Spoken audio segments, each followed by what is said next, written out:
আমার সকালটা শুরু হয় আমার ছানাপোনাদের সাথে করে। বারান্দায় চলে আসি, সাথে ওরাও চলে আসে। হ্যালো বন্ধুরা, আসসালামু আলাইকুম। সবাই কেমন আছেন? তো এই যে আজকে রান্না বান্না করব, তার জন্য সব রেডি করে নিচ্ছি। তো রান্না তো দুপুরের জন্য করতে হবে, তো ভাবলাম আজকে রান্নাটা বারান্দায় শেষ করি। এই যে দেখুন, আমি আজকে রান্না করব একটা নিরামিষ তরকারি।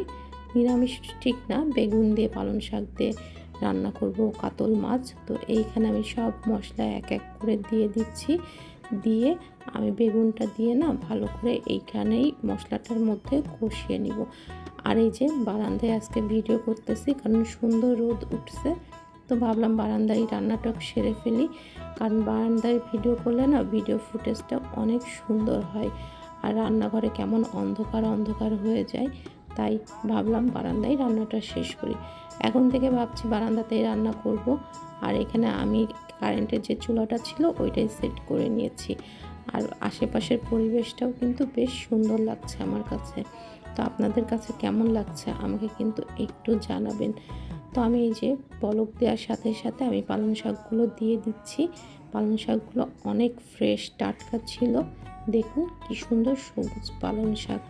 এই পালং শাক দিয়ে তরকারিটা কিন্তু আসলে অনেক মজার হয়েছিল। আমি ঢাকনা দিয়ে এটা কিছুক্ষণের জন্য ঢেকে দিব।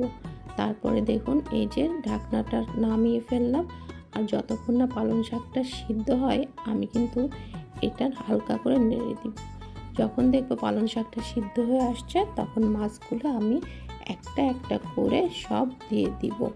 মাছ দেওয়ার পরে আমি বেশ এটাকে 5-10 মিনিট ফোটাবো। আস্তে আস্তে একটু নাড়া দিব, যাতে মাছগুলো না ভেঙে যায়। যেহেতু মাছটা একটু নরম ছিল, কারণ মাছটা যেই দিন আনা হয় সেটা নরম থাকে, মানে তাজা মাছটা নরমই থাকে। আর অপরদিকে এই যে একটু মাংস রান্না ছিল, আমার ছেলেকে খাবারটা দিলাম। তো ও আমার পাশে বসেই খাবারটা খাচ্ছিল, মাংস দিয়ে খাবে।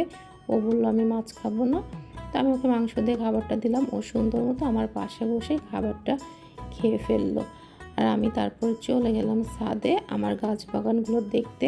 এখন কিন্তু বিকাল হয়ে গেছে। তো এই বিকালবেলা আমি গাছগুলোতে পানি দেই। তো আস্তে আস্তে সব গাছগুলোই দেখলাম সুন্দর, মানে প্রাণবন্ত হয়ে আছে। আর এটা ছিল মরিচ গাছ, টমেটো একটা পাকছে।